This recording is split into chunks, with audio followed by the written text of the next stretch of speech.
Hello,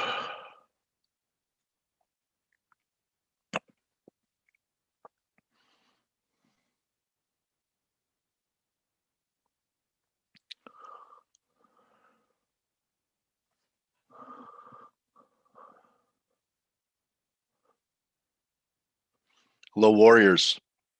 How's everyone doing? I know it's Tuesday, but it's not a turnaround Tuesday because we were closed in the US yesterday. I think some of the most significant action, I'm going to have to move to Europe because a lot of the major reversals happening in the currency complex are happening there during the London session. And how you doing, Daniel? So it's very interesting what happened in cable today. So I want to show it to you. And, there's a reason I have a handle called Forex Stop Hunter. When I was on the floor, I noticed when I was a runner, when I would bring orders into the trading pit and it had STP at the end of the order, the the floor brokers were very interested in those. And so they knew where the stops were. And just like black boxes now do, and a lot of people code for over swing highs, swing lows because there's lots of liquidity there. I still believe stop hunts happen without the roar, the audible roar you would hear on the floor every time stops were elected. And what I noticed quite frequently is after they ran the stops, that you had at least a temporary on buy stop, sometimes a temporary high, that they weren't always breakouts where everyone was capitulating on the short side. And they weren't always they weren't always continuation moves when sell stops got taken out at a previous swing low. In fact, I saw a lot of reversal action happening there. So that was my first experience with stops, therefore stop hunter. And how you could use that knowledge to be positioned just like traders did on the floor in the old days, in the day that is no more. There aren't any trading pits, even on the trading floor of the CBOT. So that's what happened in my view, in my opinion, in cable. And what happened here last night when we made this high right here is that we took out the recent high for the move. But what made it significant was that we took out this high going all the way back to March, I believe. Oh, the end of February.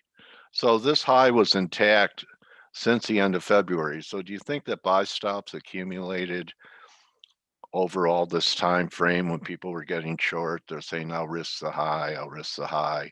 And then last week, we actually got to the high, underneath the high by about 5 pips without electing the stops. So here we are at that point I showed at in late February, and look what it did. So if you had your stop there, you got stopped out over 142.42, and a couple candles later, you're at 41.50. So don't tell me stop hunts don't happen anymore. Just look at this chart one more time and take a picture. Okay, important swing high. They gave the bears hope last week by not taking it out, and they took it out without any follow through at all. So be aware of these. Don't put your stops 1 pip above swing high or swing low. Give it more tolerance, and this is why you give it more tolerance. If you had just given it, say, even 15, 20 pips over the prior high, you'd still be alive. So the pound's trying to fight its way back here, and I think it's most likely going to be a rally to sell. And now all the shorts are gone. So now a stop over this high makes sense. Okay. It makes sense now because they've elected all the buy stops. So most of the shorts are gone. Do you guys see that? Give me a why if you can understand what what I'm trying to teach here. Okay. Do not put your stops 1 pip over swing highs. Stop hunts do occur. There aren't shorts left in the market unless they're coming in today, but all the shorts from late February, I'd say a majority of them had stops in that area that were elected. So who's short now? Except for people that waited for the stop hunt to happen and then maybe sold the first reversal candle here. So we'll see. I think you have to sell rallies here in cable back to between 42, 42.10, and now you could risk the high over the session high in I believe it was London, and it was took out the prior high by 8 pips. Okay. So that's why you have to give your stops tolerance over these obvious highs. People say, well, Dale, how do you know where the stops are? And here, I'll teach you how to do it. Look at a chart and just say, okay, I'm short right now. Where would I put my stop? Or say, I'm long. Where would I put my stop?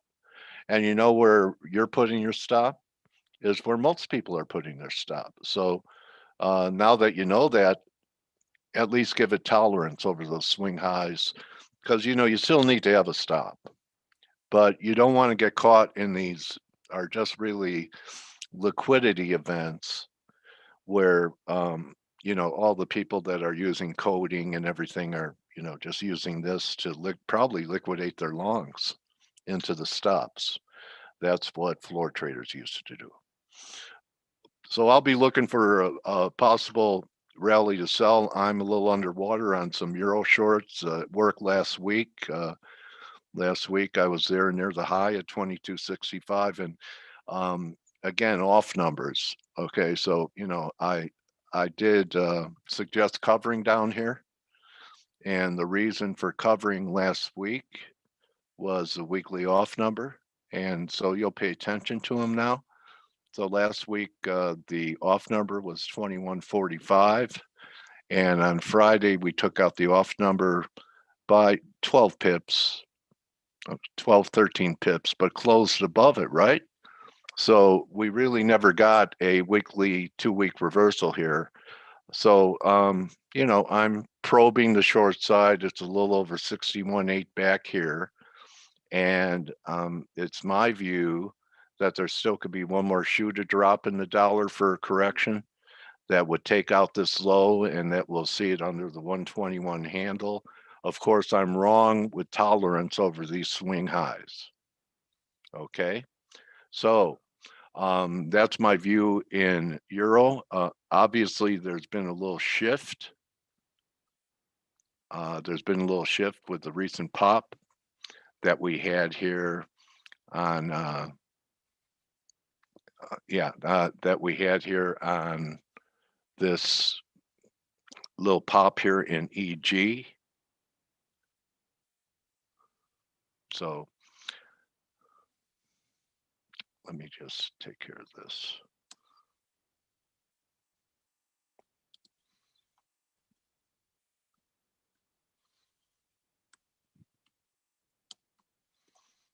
Thanks for your patience. All right. So, right now, this is really neutral to me. Last week, I saw that we could have a reversal here at right up at these levels. And that's why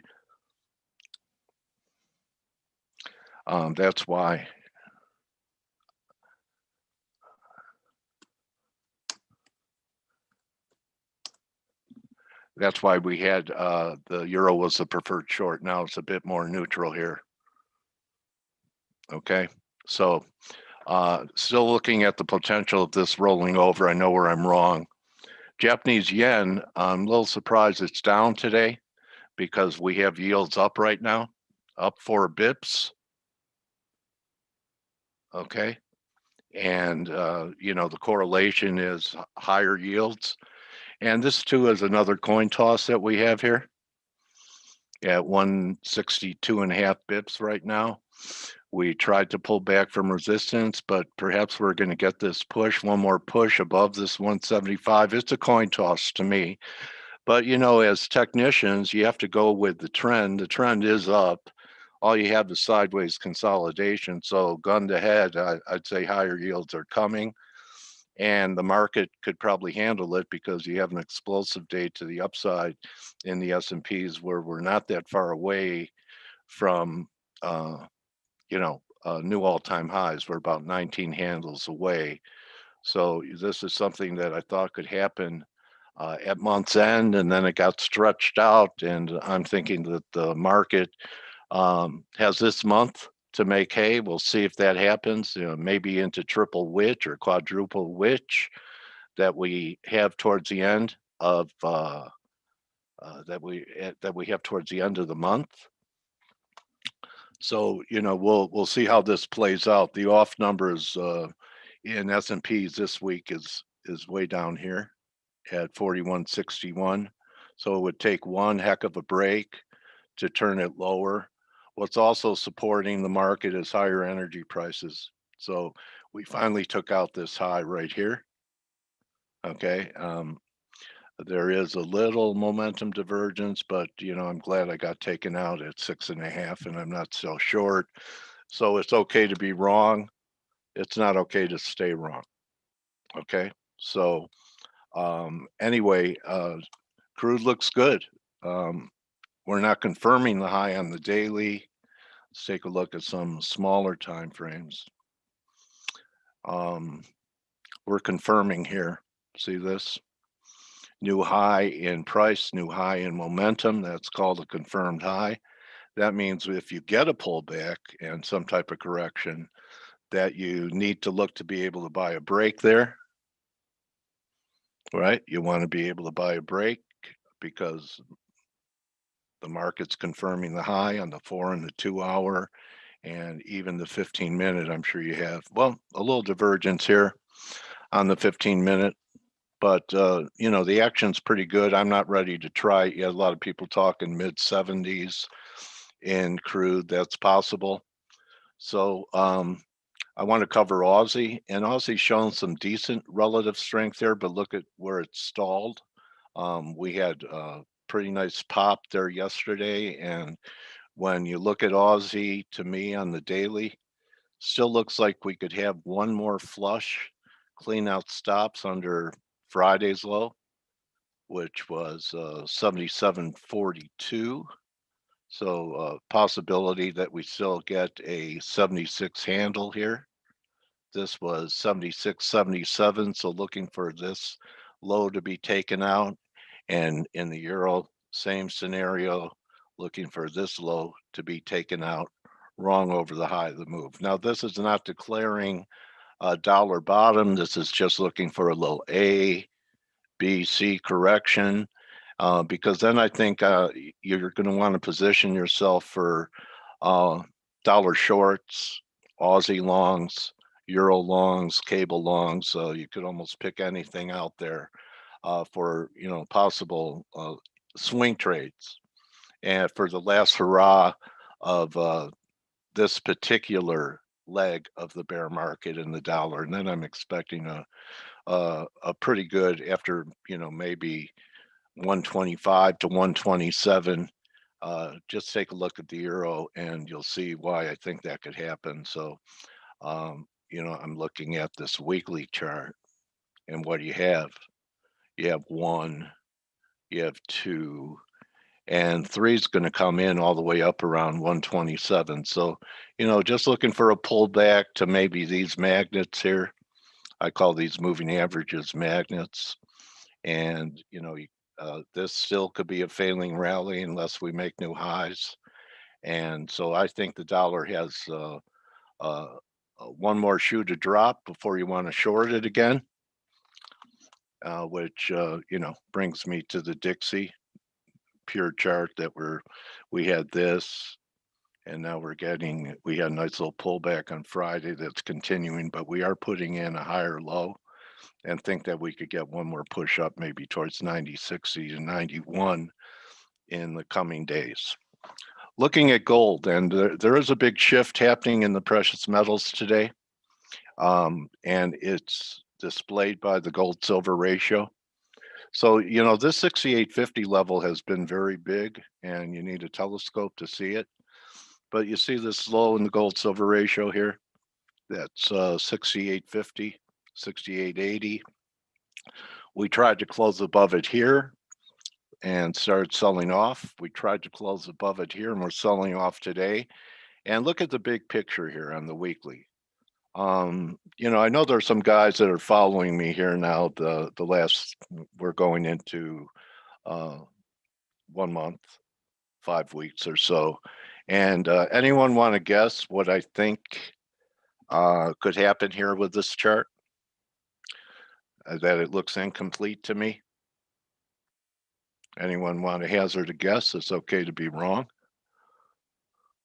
But this is part of my teachings. It's just not making trade calls. And so why don't you just start following this, even if you don't trade it, and see if we get a third drive to a bottom.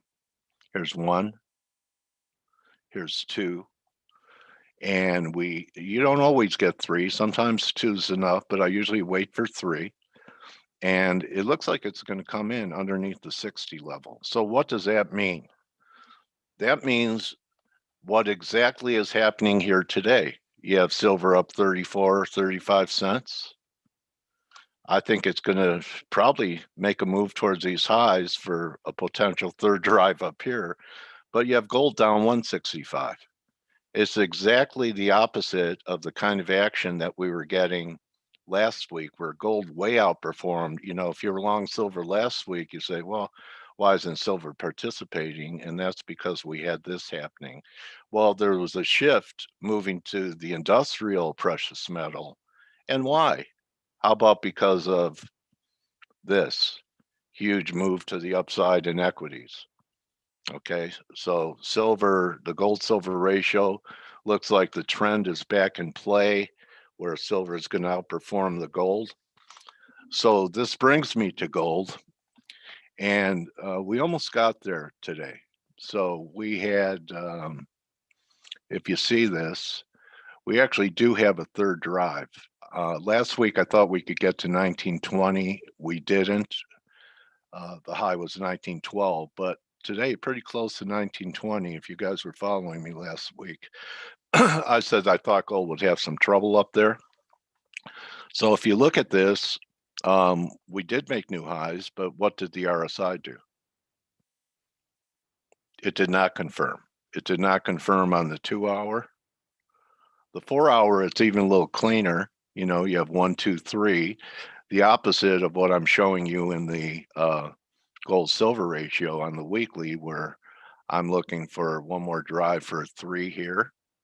And on the gold, on shorter term time frames, I know everyone's talking about the breakout. We have a 3 drive formation. Doesn't mean this is it. We could pop again. Maybe silver is going to still drag it up towards a 61.8 level at 1921. But again, this will just be a trade, because if I think there's going to be, after one more bounce in the dollar, new lows in the dollar to take out the January low at 89.20, that's not exactly a great climate to be short anything. When the dollar's going down, almost everything responds to that, because it takes more dollars to buy the same thing, which makes prices go up.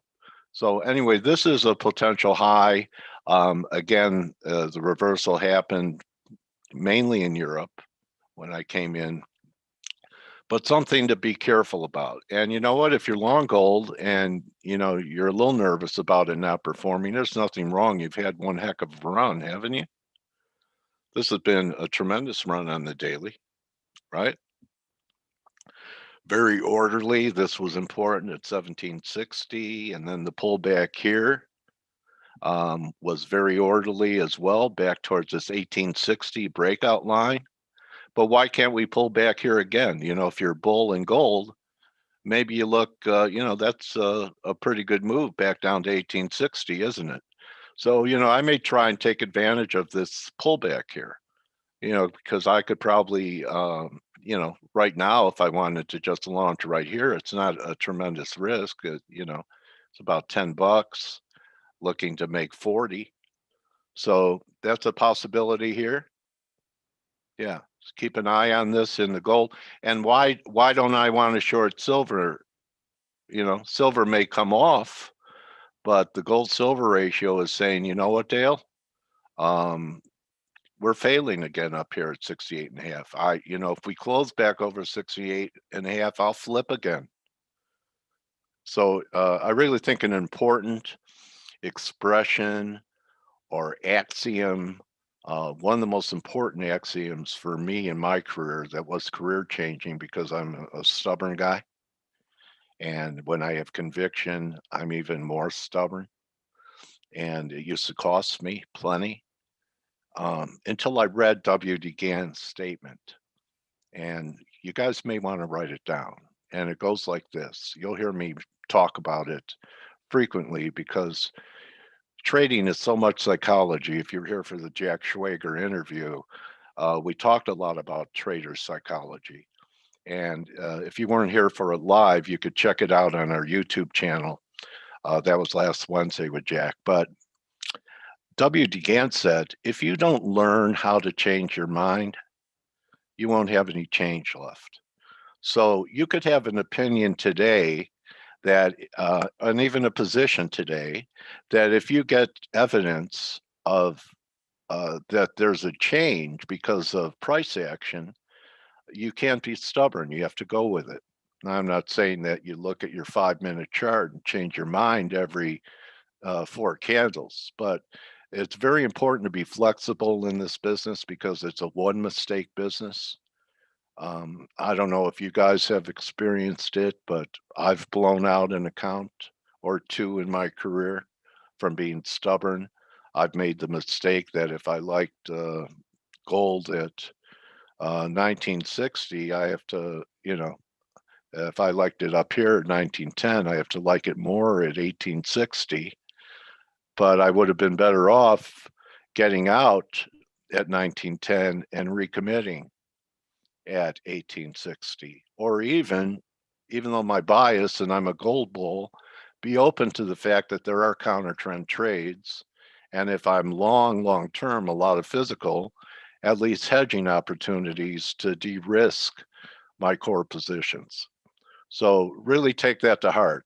If you don't learn how to change your mind, you won't have any change left. Okay, so that's my view on the gold market here. Um, Interesting that the VIX is up on a day like this with this kind of strength, don't you think? I would have expected it to be lower with the S&P up 24, and it's coming off its lows. We had an interesting candlestick here on Friday. So see that? It was like a little hammer, and we have an outside day going in the VIX right here. Kind of a warning sign, but it doesn't mean that the market has to fail here right away. But I would take heed of it at least that, why isn't the VIX trading lower today? Just the way I think of things, okay, where, all the instruments that I follow, they have kind of a normal pattern of correlation to each other. And when something is acting counterintuitive, like the VIX being up today, with the S&Ps up 23, even though they're coming off, um, that says something about, that we could continue higher, but people are beginning to think, maybe we've gone a little bit too far too fast. Maybe they don't think we're going to make a new high.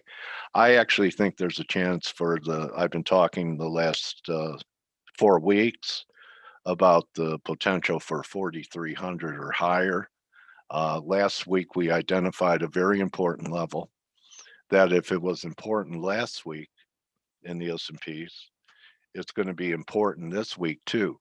And this 4185 level right here is going to be very important. We closed back under this blue line. You have a yellow light for risk, and you're starting to get the beginning of a little caution here with what's happening in VIX.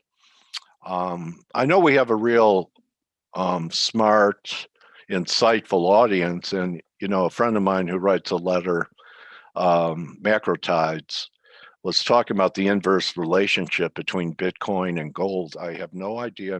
I'm asking everybody. And in fact, on Thursday, be here for an interview with Adam Button from Forex Live. He's going to be our guest, and he's going to be talking about the seasonals for June. I can tell you that the last time I talked to him, it was the beginning of April, and he said, look for dollar weakness, which happened in spades, and continued risk on, which also the ramp continued, and even talked about housing prices still going crazy, even crazier. And someone put out a tweet about some place in Tennessee that was a teardown and it was listed at 1.7 million, and someone came in and paid 3 million. So, I mean, really, you have manias everywhere.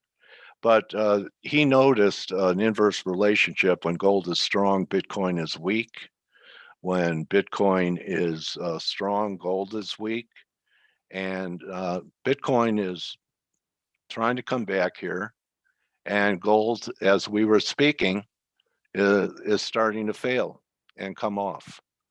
So keep an eye on that relationship. It's a new one to me, but pointed out by a pro. Yeah, that's right, Michael. Fix holds. I'm talking about that right now, that it's a little bit unusual. So anyway, maybe I missed the gold. We'll see. Um, Gold actually not doing that well with weaker dollar. I mean, the dollar is a little bit weaker here. So let's continue down the stream here. We've already covered oil. TLT lower after a pretty nice recovery. And, here we are. I thought that last week maybe we'd get a continuation of it, but maybe yields are just going to spike here and we get the 10-year to break out. I don't know. I can't get bullish this. I know some Ellioticians that are talking about this being a wave 4, which implies new lows coming, which implies higher yields coming, and maybe that's what gold is seeing right now. Everything's about yields, and gold doesn't like higher yields, okay, because it's opportunity costs. So we'll see what happens in the next couple days. We're getting another push in the euro up here at 40. We'll see if we're really not that far away from making new highs. Maybe we're going to do it. I'll be gone about 15 pips above this high. Aussie, not as strong. I'm short Aussie from around here, wrong over 80. If gold could regather itself and give me one more high towards 1920, I may give it a shot here, which is a possibility. We could still hold here and rally one more time. If you look at the 15-minute chart, we have a little divergence, but it's over 70, and maybe silver could drag it up there again. And I think this is a month for look at what's happening to NASDAQ. And, I want you to really take a look at the daily and see how far away NASDAQ is to new all-time highs compared to the S&P. S&P looks like it's just a chip shot away. NASDAQ has a lot of ground to make up. So that's my take. Here's your Bitcoin chart. Okay.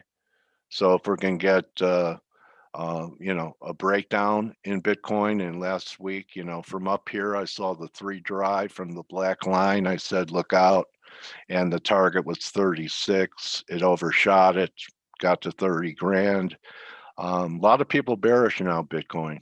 And, we've been trying to hold. And last week I said, you may want to wait until we see a 42,000 print to show strength. Buy it when it proves itself. And that still hasn't happened. So I want to thank everyone for hanging out with me for a half an hour. If you're watching us on YouTube, I recommend you come in and try the platform and share your ideas with us here on TradeGate Hub. I'm looking forward to speaking to Adam Button from Forex Live on Thursday. I want to wish everyone good luck the rest of the trading day. And it's our mission here at TradeGate Hub to build up and edify traders every day. Hope I've accomplished and given you a few ideas to consider going forward for this week. And most of all, everyone, I know it's not Memorial Day, but we still have our freedom. We still have our peace. So don't just count your pips and currencies or your coins and precious metals or your shares and stocks. Count your blessings. And this is Dale Pinkert, Forex Stop Hunter. You can find me on Twitter at Forex Stop Hunter. Wishing everyone a great day. See you tomorrow, same time, same station. Adios.